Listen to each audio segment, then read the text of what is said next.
Hello, hello, hello. I hope that everybody had a great day.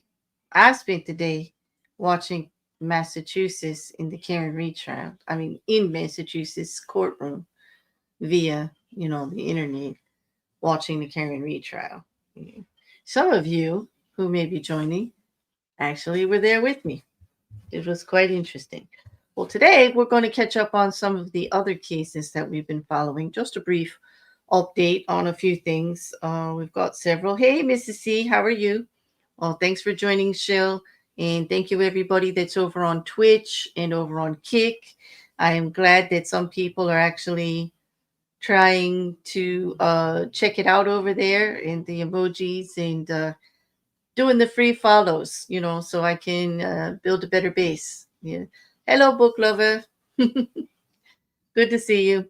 Uh, I'm glad you're here, Mrs. C. It's been a while, right? Oh, you're tired. You just got off work. Yeah. I hear you. I usually take a nap after trial, but I didn't today. I just took care of some other stuff that I'm putting out. I'm still waiting for the editing to be finished on yesterday's hearing, not hearing, but actual trial day number 3 for Lori Daybell. That's going to be coming out um, later on tonight. As soon as it's done editing, it'll pop up. And then of course I'm going to record today also, which was trial day 4. Uh, Trying to do 2 trials at the same time is a bit exhausting, but it's also fascinating. If you're not watching the Lori Daybell, you need to check it out. Like she's really lost her mind. She is part of the update tonight, though. Briefly, not about her trial in Arizona, though. Not at all. So hold on 1 second. I'll be right back.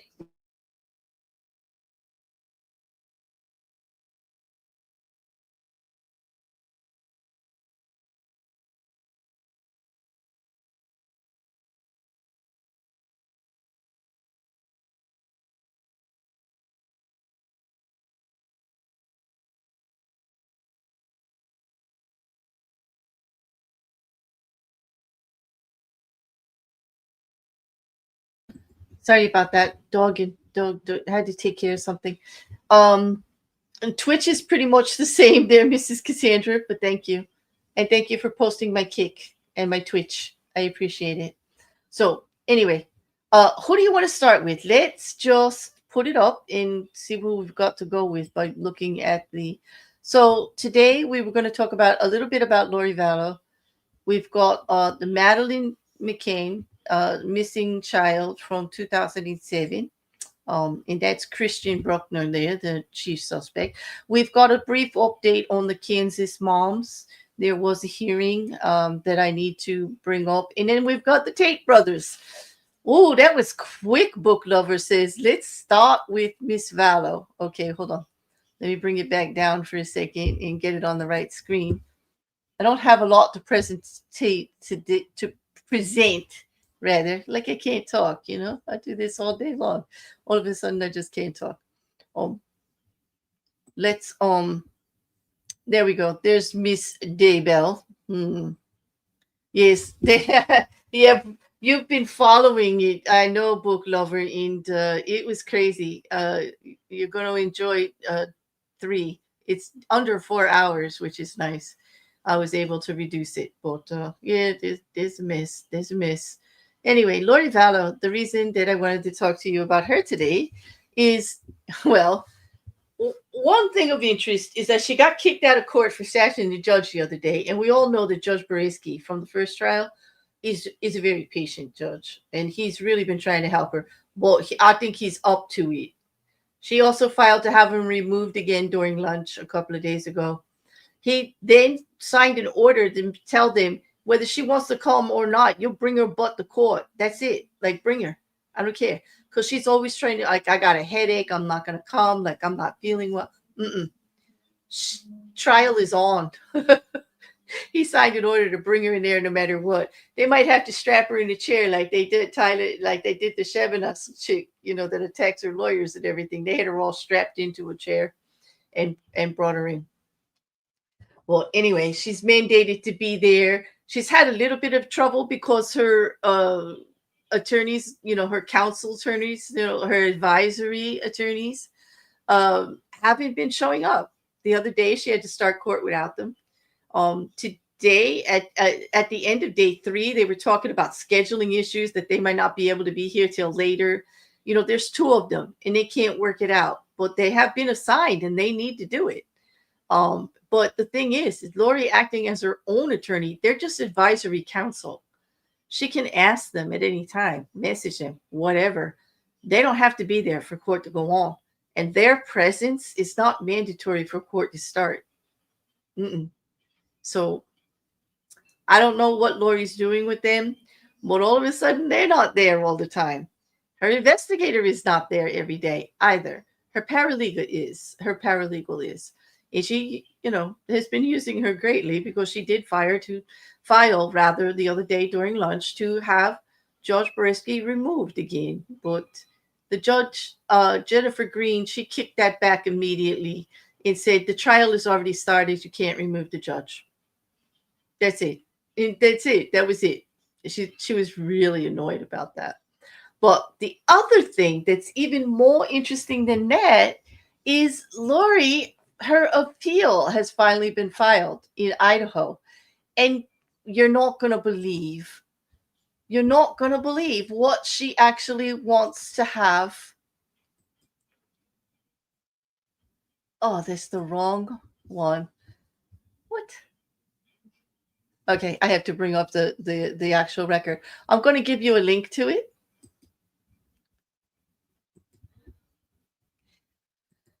It's 71 pages long. I know some of you like to read this. I'm not going to read this whole thing out. But her appeal, one of the main issues is that she didn't get her court on time. Like she always wants to have the quick one. She doesn't file to release, for timely court date, so that they can take their time and prepare. She wants it immediately. Okay. And she did that all along during this trial also that she had in Arizona. That's what she complained to Judge Boreski about repeatedly. She tried to get the whole case thrown out for it. But in Idaho, it surprises me that she's going that route, or even that the attorney they assigned to her is actually filing for that, because most of the delays are actually due to her having to file for competency. And there already was, because of a delay in something with the prosecutors, they took the death penalty off the table for her because of that. So there already was a curative message for a couple of days there. I don't think they're going to overturn the conviction over this. I really don't. But anyway, there is the appeal for those of you that would like it. Some of the 5 key grounds that she's filing under, okay, was her speedy trial rights, okay, admission of uncharged bad acts evidence, because the state allegedly introduced evidence of uncharged misconduct from Lori and Chad's activities in Arizona. Under Idaho Rule 404B, the appeal asserts this was improperly prejudicial. I'm not so sure. I think the investigation might have been mentioned, but they're going to have to check into that. Because remember, the Arizona events happened prior to Idaho, but Idaho actually went to court first, okay, with the missing children and everything. Okay. The other thing was due process violations for competency and absence. She claims she was absent and deemed incompetent during critical proceedings. They argue these violations of her 14th Amendment due process rights substantially prejudiced her case. Her attorneys were there. You have to remember that her case was joined with Chad Daybell at the beginning. They weren't separate yet, but while she was going through competency, they still had hearings, okay? And they weren't allowed to make decisions for her, but they were allowed to continue on because Chad Daybell was also there, and there were certain things that had to be addressed. She says she was denied counsel during pretrial hearings. Her legal team says that attorneys were barred from participating during key pretrial hearings, especially when the court decided to disqualify counsel, violating her right to effective assistance, because her number one reason is the right to counsel of her choice. Her appeal contends that the trial court wrongfully disqualified the attorney Lori had retained, thereby infringing her Sixth Amendment right to counsel of her choosing. There was a conflict. It was because they were joined with Chad Daybell. There's a problem there. Okay. So these did not come up during her trial. She did not make a motion about that at all, even though she got new attorneys. Nope, they didn't.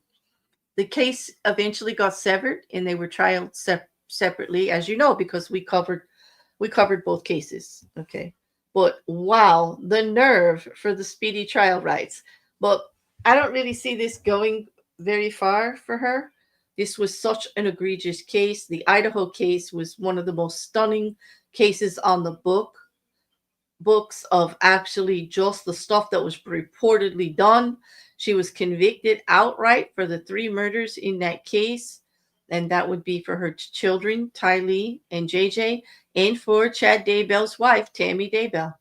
And without physical evidence really tying her, except for there was her hair and DNA on the tape for JJ, and of course, because that's her child, it could have been explained away, but they could not place her at the scene, or they do not know the exact dates or how the actual homicides were committed.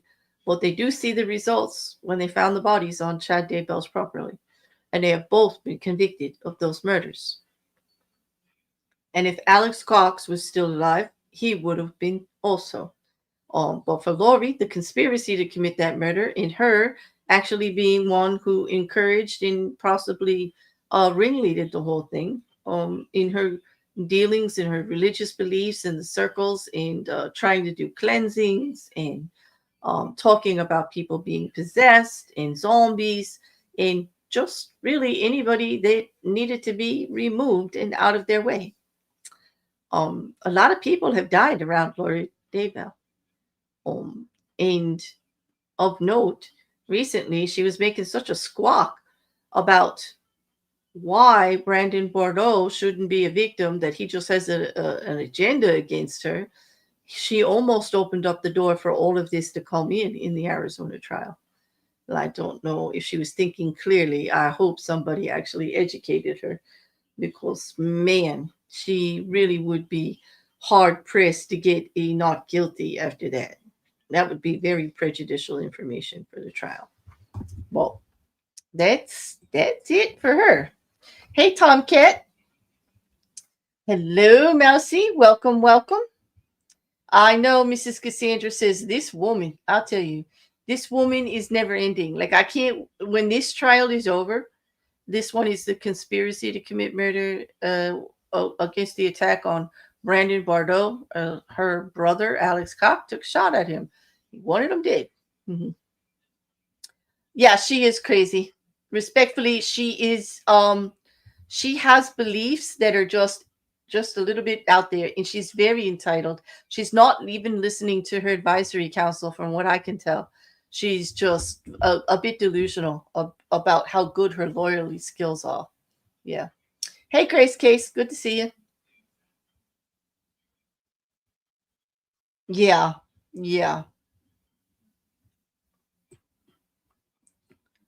Her getting kicked out of court was the best. I was so glad he finally called out her behavior. She actually had the nerve to say, "I've been so nice to you. You don't need to be like," and he's like, "Get her out of here. Just get her out of here." She doesn't listen to anyone but the voices in her head. Exactly. He was still respectful, but said, "You have been nothing but troublesome, actually." Yes, he said, "No, actually, you've been nothing but not respectful to me or the prosecutor." Yeah, he told her straight out that she's just not.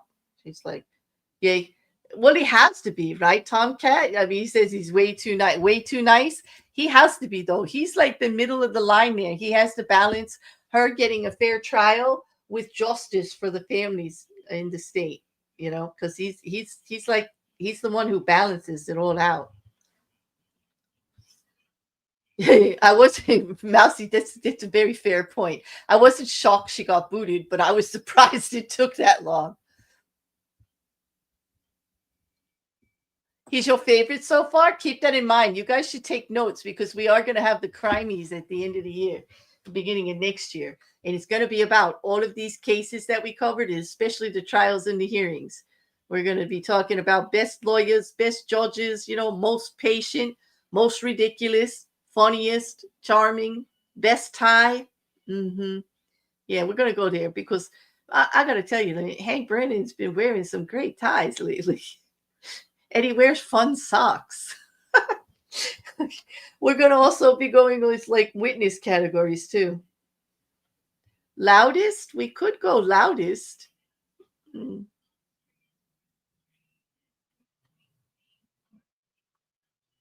don't know. But anyway, that's my Lori Vallow Daybell update. I'm going to call her Lori Daybell now, Unless he wins like the best ill-conceived Perry Mason moment. Ding, ding, ding. Alessi, so far, he's in the lead. Absolutely. Every time he gets up there and starts whacking that podium and just yelling everything, they actually call him Yalessi out on the socials. And I know exactly what they mean. But yeah, he's had quite a few Perry Mason moments. Yes. Passionate. The man is passionate, I have to say, about the law. Absolutely. Absolutely. All right. So let's see. Let's see what we have. All right. So now, if you don't have any questions on Lori, let's bring up the thumbnail. And so, okay, I'm gonna put an X on Lori's face, but I don't have my pen up. Or I could. I could actually if I had my pen on, but I didn't put it on for this stream. But we have the Tate brothers, we have the Kansas City moms, all of the accused, okay, and we have Christian Bruckner update on the Madeline McCann, the missing little girl, 3 years old from 2007. So, what's next? I keep adding Law and Order drinks till Lori Daybell's trial. Drink doinks? Order doinks. Wait, I keep adding Law and Order doinks to Lori Daybell's trial. Oh, you mean like the music? Yeah. Mrs. Cassandra wants to do taint. Okay, then that's what we're gonna do. Let me go put his picture up, or their picture up rather. Okay. Oh, taint it is. The Tate Brothers. You guys know these guys, right? Andrew and Christian, most wanted in so many different places. There's a couple of things to get together on these two guys. Okay. The most recent that I want to talk about is something I saw on the socials because it's been kind of quiet. Okay. Ever since our government here in America got involved with allowing them to travel a little bit more, and ambassador over there, talking to the Romanian government, everything. First they deny it, then they admit it, then they deny it, then we find out it's all true. Now they say the president here in America didn't even know about it. This guy's a fan, he just did it. Oh well, whatever. All I know is that the fallback of that has been quite critical. There have been elections in Romania where the biggest case was the most dangerous case for Andrew and Tristan, has been. And that includes quite a few victims and quite serious racketeering charges and stuff like that. They had two different cases going, neither ready for trial yet. One of them pulled back to the prosecutors. But because of the elections going on in Romania, things have been shaking up. The brothers are still under judicial control, but they've been allowed to travel a little bit. Prosecutors have been a little bit more lenient with them. That has been causing a lot of pushback in political circles as these races have gone.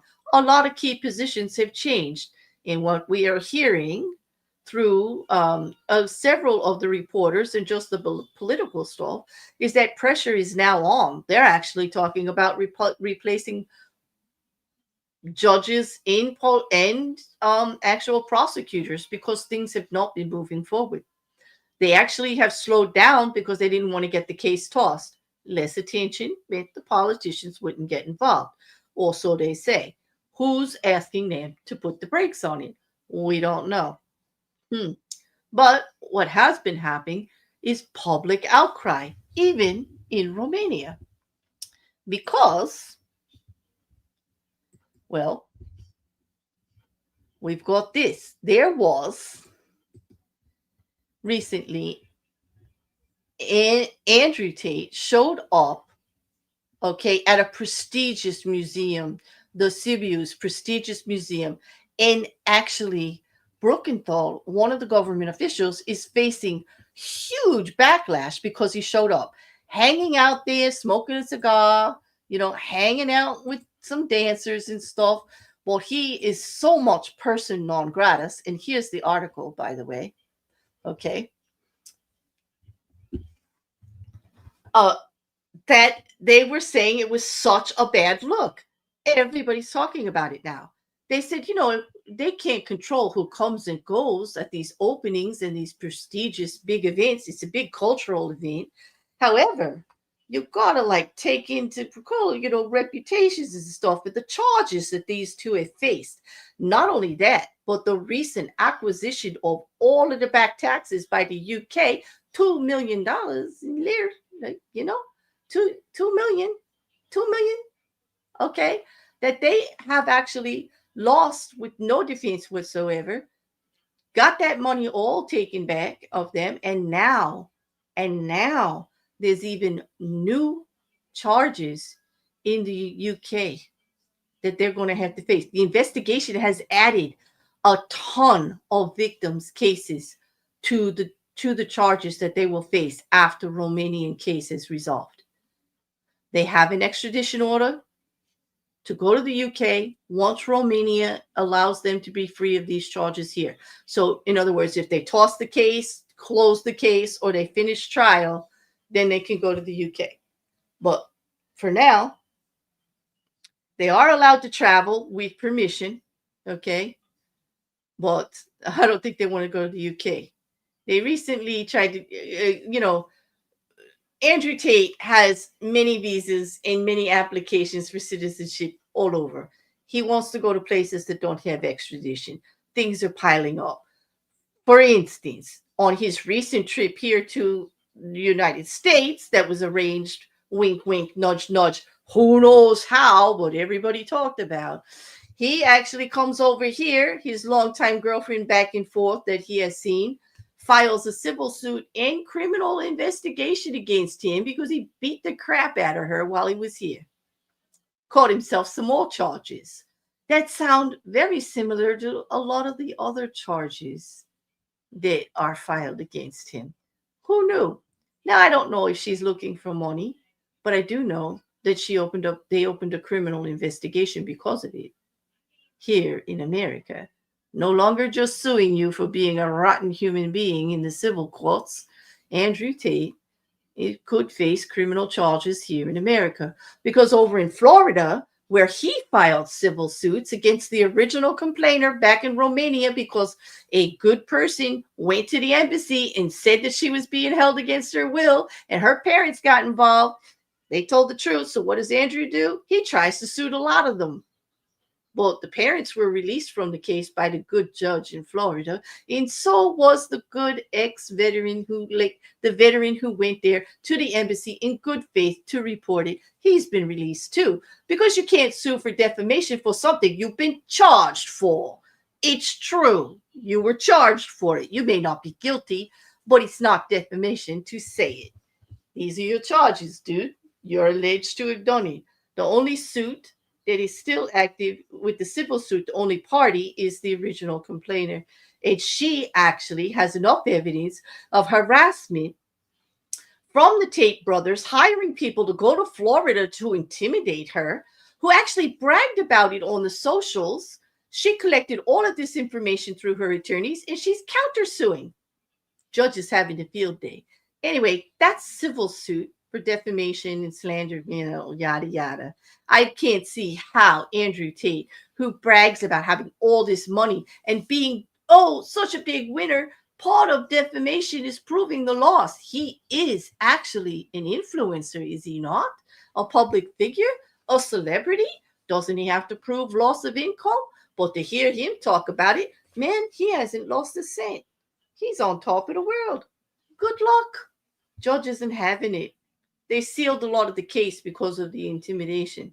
Actually, the Tate brothers themselves wanted the case sealed because too many facts were getting out in America and causing him a problem.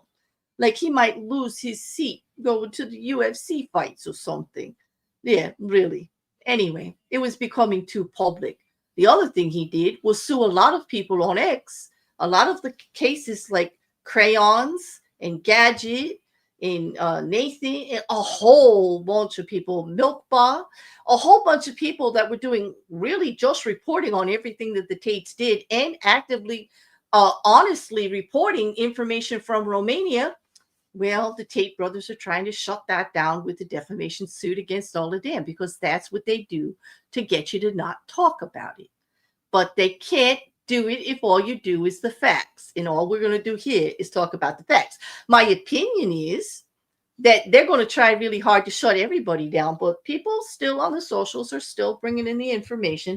And Marcel Barbeau is still reporting on Romania and Ukraine in several of issues, and he does like the political angle. So a lot of this information about why things have stopped in Romania, it's getting a little dicey. Like, maybe we don't know if that's going to go forward. No charges have been tossed, but it's not moving forward very much. They are still under judicial control, no matter what they say. Their last appointment in May gave them another 60 days. Oh, no, it was the end of April. So by the end of this month, they will go again, and it's anticipated they'll get another 60 days under judicial review. Not house arrest, but having to check in periodically. I think it's like every 2 weeks or at least once a month that they check in with the police station, right? Like locally where they live, and they are not allowed to leave Romania without permission. But, by the way, Andrew Tate, being the stellar law-abiding citizen that he is, he just also got his license revoked in Romania for doing 126 kilometers in a 50-kilometer on the way to this apparent museum thing, or it happened the day before. Yeah, but he's Andrew Tate. He can. He's living the high life, being a little stupid, but living the high life, so to speak.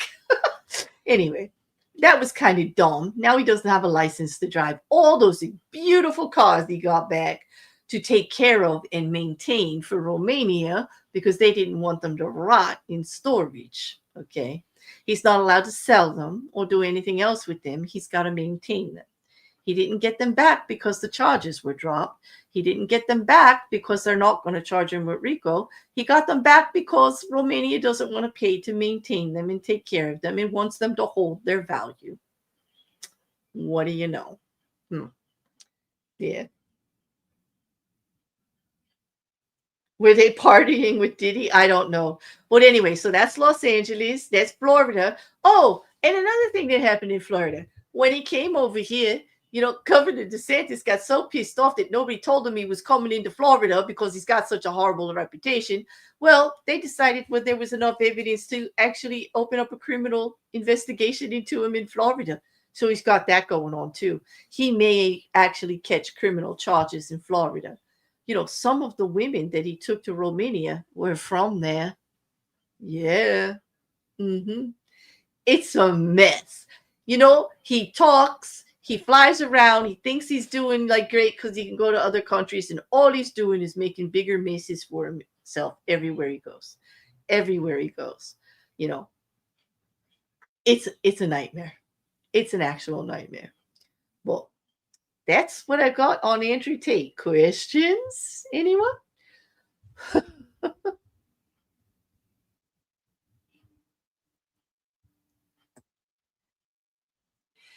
Oh, is he, Jin? Wonder if they partied with Diddy. I don't know. Cry, little boy. Yeah, I know. He can't go to the big culture parties. He's going to have to just go to strip clubs and stuff.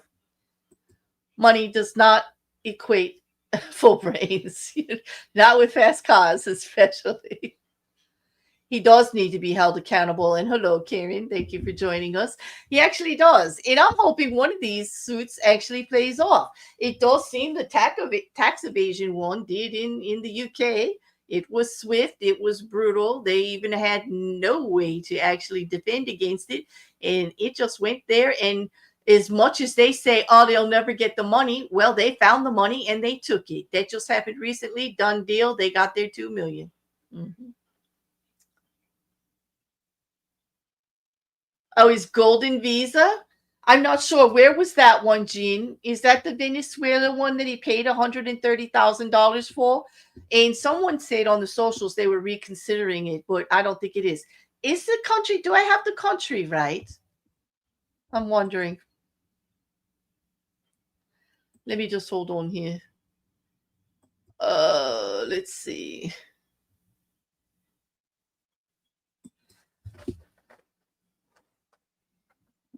There's also a court filing related to suits like Nathan Pope case in Australia, which is also involves the Tate brothers. The suit against the Marine is that actually turned him in the Jane Doe case has been shut down and tossed. But the Australian suit kind of remains in its infancy. It has very little, nothing that I could even find to open it up. But Nathan Pope is the YouTuber.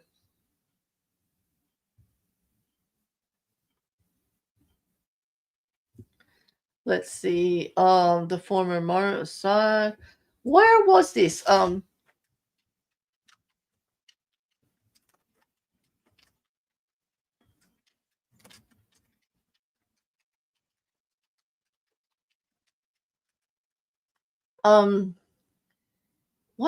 was it? Oh, Vanuatu. I don't even know where that is. But anyway, in Vanuatu, for $130,000, you get a golden passport that he applied and cleared in 2022. And it was issued in January of 2023. He gets visa-free travel privileges, and they don't have extradition for Romania. Yeah. Is Vanuatu Thailand? Oh, that's it. I don't even know how to say it. What part, I don't even know where that is. I've never even heard of this place, and I'm not very good with geography, I will admit. They don't keep up on the renaming of countries and things like that. It's a downfall of mine, not one of my strongest points. But anyway, he did pay for it. And I did read that it doesn't have extradition to the UK or to Romania. So that could be why he did it a few years ago, right around the time he got charged. So that's pretty cool. You only have to pay $136,000 to get a golden visa. That's kind of cool. Yeah. Well, there we go. Thank you for reminding me, Jean, about that. I did read about that. I did have a note and I just skipped right over it. It happens with these cases. It does. Okay. Any questions?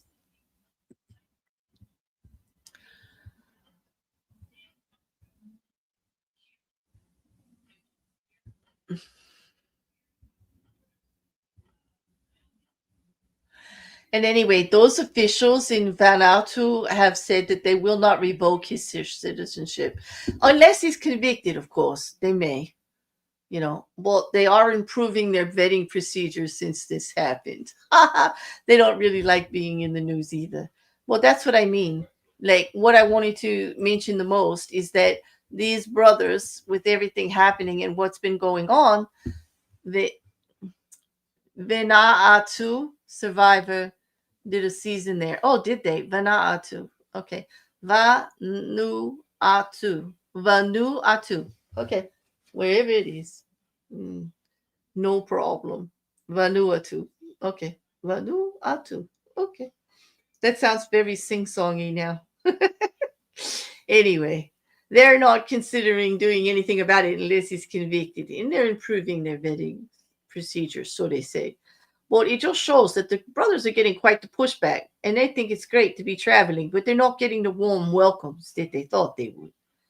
Okay. Yeah, they went to some fights when they were here and everything, and they showed off with their big cigars and celebrities. And a whole bunch of people from our government were there with them, including Kash Patel and a bunch of people from liaisons and whatnots, everybody. And there's been a lot of pushback. A lot of pushback. People are not accepting it, you know. Is it a specific island just north of New Zealand? Thank you very much, Mipit, and welcome. Hey, Shill. Thanks for the information. I had no idea where this place was. All right. So, who next? Who next, lovelies? We have two more.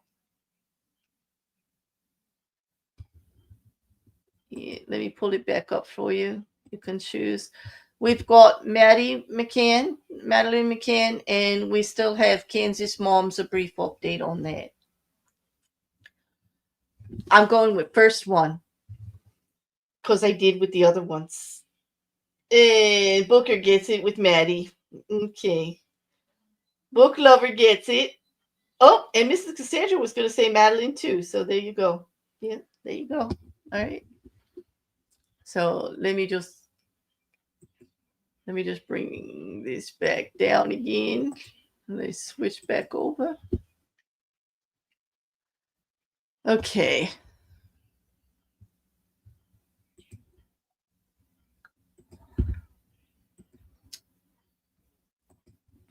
Okay, so in 2005, there's been a couple of things that happened on this case.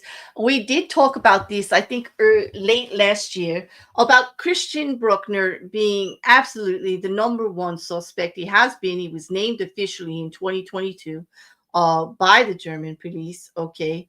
By Portugal. Everybody is saying that he is the main suspect. Okay. And they've been working together, all countries, to get this. Remember, it happened in Portugal. The Portuguese police, they did lead the early probe and the controversy. And, at first they named the parents suspects, and then they cleared them. The case was closed in 2008. It happened in May of 2007. And due to the lack of evidence, it was closed, but then reopened in 2011 by the Portuguese police. And then UK's Operation Grange joined with them and opened it like unilaterally all around. And then the Portuguese police actually opened it up again in 2013. Now, Christian Bruckner's in a German jail. He's incarcerated in Germany for unrelated offenses, including some very bad things with children and some drug trafficking. Also, the assault of an elderly woman. Yeah, he's not a good guy. But what he's been doing is taunting the police. He's been sending them letters and making statements ever since he was named as the official suspect in 2022 that there is no body, there's no DNA, they have no evidence, they're never, ever, ever going to be able to pin him. He has not officially been charged. And they say that he says that they're never going to find anything. And he says it in not such a nice way. Okay. But what has recently happened is that they got permission. They got permission to do a recent search of the German and the Portuguese police. Okay, conducted a 3-day investigation near Praia de Luís in the old residence of prime suspect Christian Bruckner. In other words, the original resort where she stayed with her parents and her siblings who were still in the room that she was abducted from. Her parents were right down the street at a tapas bar having something to drink and eat while the kids were sleeping in the room. Um, Unfortunately, the search yielded only animal bones in the property and fragments of adult clothing. But these materials have been sent to Germany for forensic analysis, though no definite link to Madeline has been established, which caused a flurry of response from Bruckner again. Like he actually is antagonizing them, that they'll not find anything. That search just happened in the beginning of this month, June 3rd through 5th of 2025. The operation concluded with no major breakthrough to date, and no British officers were actually involved from the UK, with Operation Grange still actually looking into this also. Though the Metropolitan Police in Portugal remained ready to assist if necessary. The Metropolitan Police of the UK remained uh, ready to assist if needed, and they are putting efforts in also, and uh, still have people assigned to the case to find everything out. Now, there's been some silly talk of new theories that have emerged. Something about a very abusive older German woman who possibly hit Madeline in the head while she was drunk, and that her husband helped hide the body, but they would have had to go into the room to take her away.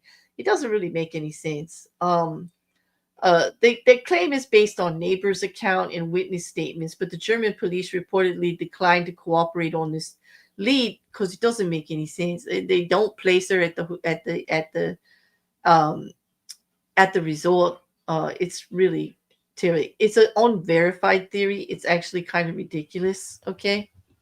Um, Well, like I said, the suspect is making a lot of statements. He's still in Germany on that 7-year sentence. He's got it, but he's written lots of letters mocking the investigators. He does still to this day deny his involvement, calling the accusations a setup and questioning the credibility of witnesses. However, witnesses do place him to the time and event. He had plenty of prior activity in the area that was illegal. He is the prime suspect based on his affiliation with children and his lack of understanding the word no when it comes to consent. So, you know, there's no reason why they shouldn't look at him. And he does not have an alibi for the time. They do have some eyewitnesses placing him at the scene. But like he said in his letters of harassment to law enforcement, no DNA, no body. So what happens next? Well, Bruckner is going to remain the prime suspect. He's been designated since 2022. He's never been formally charged in connection with Madeline's disappearance, but he is expected to be released from his current German sentence in September of 2025, which has intensified the pressure lately, which led to the search in early June this month. It has increased the pressure on authorities to secure conclusive forensic evidence from their recent findings of that search so that they may actually, as the prime suspect, perhaps charge him and hold him without bail because they know he's going to run and he may disappear if they don't want that to happen. Okay, so that is it. They're going to finish up the forensic testing in Germany, and that will determine if any of the materials can be linked to Madeline and her her disappearance. Portuguese and German authorities may reconvene based on the results. Okay, if none of the fragments match, unfortunately, pursuing charges will remain challenging without any additional evidence, and the likelihood that in September of 2025 that Christian Bruckner may just disappear. You know, they still have hope. Okay. The McCann family themselves still have some hope, but it hinges on forensic science in DNA. The next several weeks are going to really be key once that testing is done, and then we will know one way or the other. But in the meantime, that is the update. I wish it was more positive, you know, but at least there has been some movement. and the time frame has become tighter to actually get something on Christian Bruckner if he's going to be, if he's Bruckner, if he's going to remain the chief suspect in this case, you know. Yeah. Oh, I hear you with the storms there, Mouse. I hear you. So, any questions on that?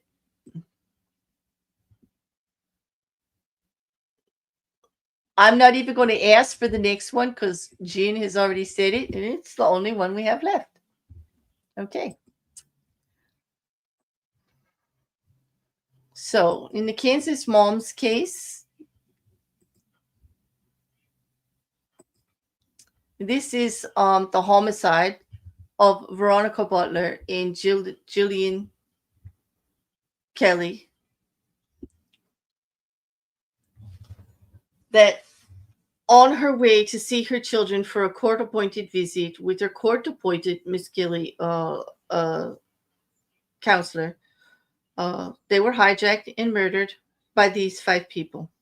Paul Grice, Tiffany Adams, the grandmother of the children, Cole Twombly and Cora Twombly, and Tad Cullum, the boyfriend of Tiffany Adams. They have all been accused of the same crime, and they all had hearings in activity within the last month or so. So basically, the status. I'm just going to do the status. This is a horrible, horrible case. Okay. I hate it. I hate what happened. More people should be charged. And I do want to report that there is a civil lawsuit that has actually been a civil lawsuit that came forward from Veronica Butler's mother has filed it, and it is naming a lot of people because of Tiffany Adams falsifying records and actually getting custody, with falsified records. Nobody was vetting anything. It's just there was so many people to blame here as far as what happened to Veronica. Tiffany Adams, from what is showing up in the court documents, was able to manipulate the court, make false documents, make false filings and reports. And because of her connections throughout the county, she's very well connected. Higher up, we're talking judges and sheriffs and people, even in the Child Protective Services line, all over. Not to mention the town that she lives in itself was in deep fear of her because of her connections and her willing to use them to hurt you if you go against her. Oh, there was great fear that Tad and her would retaliate if you didn't do what they wanted. I saw that repeatedly in articles when this first happened, over and over again. People were even afraid to talk. Okay. Cora and Cole Twombly were friends and associates of them. They all kind of got together and talked about kind of like a sob sick kind of situation about how they weren't really happy with the way things were going, and they started a little group, like a little cult. Paul Grice was also a member. From all paperwork, it looks like many were manipulated into doing whatever Tiffany Adams wanted, based on the fact that she kept saying that children were being abused and that it was horrible. She actually manipulated this whole thing to happen.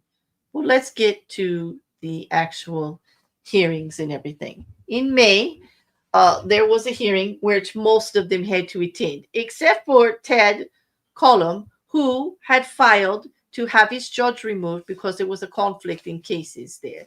That actually was denied, but has gone to appeal. So he does have a temporary judge, and he's not actually on the same schedule with everyone right now because of that. Because his case has kind of been stayed. They haven't been able to do anything on motions or move anything forward.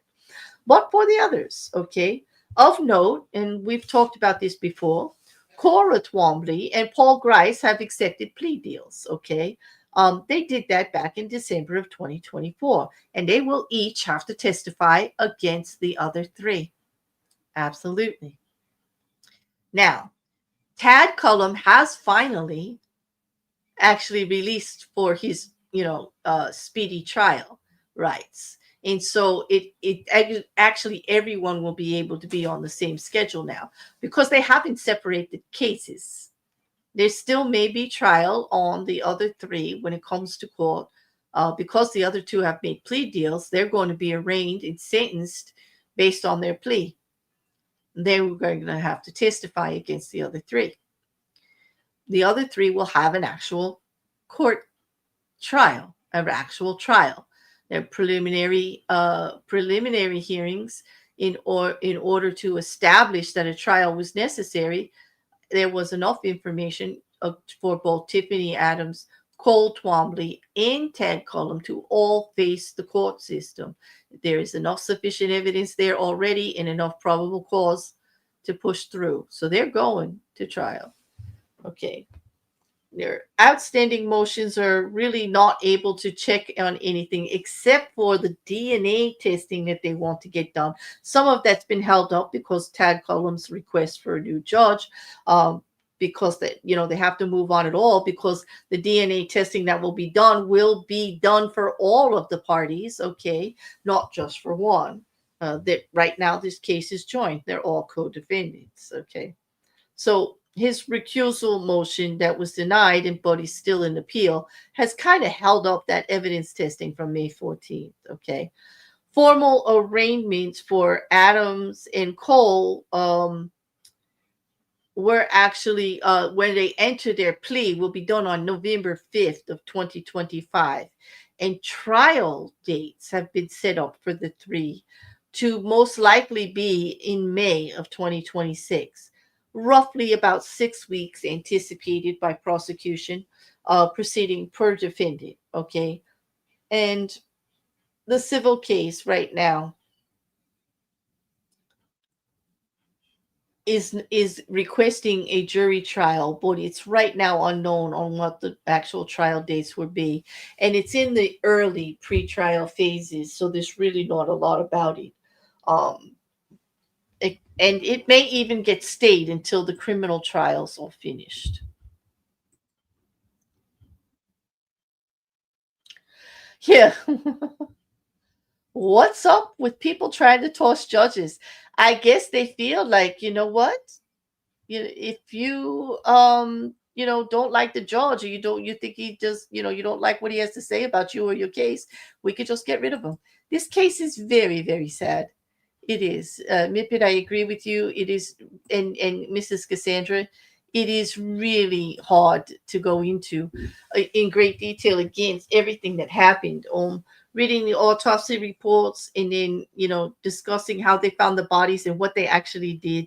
It will be riveting testimony, but it will be testimony from two people that participated heavily in the organization. Cora Twombly herself, who pled guilty, heavily organized with Tiffany Adams, everything, was quite involved with the setup and getting the phones and delivering stuff. And Paul Grice was hands-on involved in the murder itself. So it's definitely going to be dicey. Well, they've got strong evidence against Tiffany Adams in coordinating the whole thing, being the leader of it, instigating it, actually requesting that it be done, and kind of manipulating all of them with the information of abuse that didn't happen.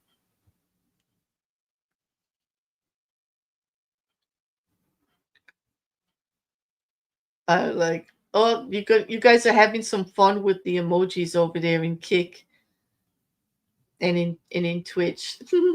That's good. All I see are them popping up in the chat. But anyway, any questions on this one? Because that was, I wanted to do a quick hour, and boy, that was a quick hour. Although I have a couple of minutes left because I was kind of late starting the stream. But, these two, especially Cora and Cole, who actually involved their daughter. The whole case got turned over, if you remember, because the 16-year-old daughter just said straight out what her parents told her. And they actually wanted her to clean the vehicle after they came back from all of this being done. Yeah, it horrific. No common sense, these people. Absolutely none. Well, I think on that, I think that's it. Me and my voice and my lousy mic issues. Hopefully, everything is still sounding okay out there. I think I fixed it today, but who knows? I thought I fixed it yesterday. We shall see. But anyway, for now, I'm going to be off, and I will be back tomorrow morning with more of the Karen Reed trial. Later tonight, you will see that I will post the Lori Vallow trial 2 in Arizona, day 3, and I'll be recording 4 and have that out probably sometime tomorrow. Okay. It'll probably be a day behind. So it's up to you guys. If you guys want to go ahead and watch the trial with all the stuff in it, the day it happens, perfectly fine with that. But for those of you that like the shorter version, I am able to cut the 6 and 8 hour trial days down to, like, I think I cut the one down to 5 hours, and then this 6 hour one I just cut down to just under 4. And so it does make it quicker for you to listen through. No big, this way, but their mics are not so great, and things like that. So I have to do a little bit of work in the editing department. More on that. Don't forget to like, share, and comment. I do like to hear from you all. You guys make it much more pleasant to be up here and to do all of this. And so I really appreciate that you're here. And for all of you that'll be watching later, thank you very much. And if you do have a Twitch or a Kick account, please give me a follow. They're free. And it really helps me to engage on the platform and get to the levels I want to make the channel the best I can with all the emojis and all of the options that they have available there. Okay. So on that, good night, everybody. I'll see you really soon.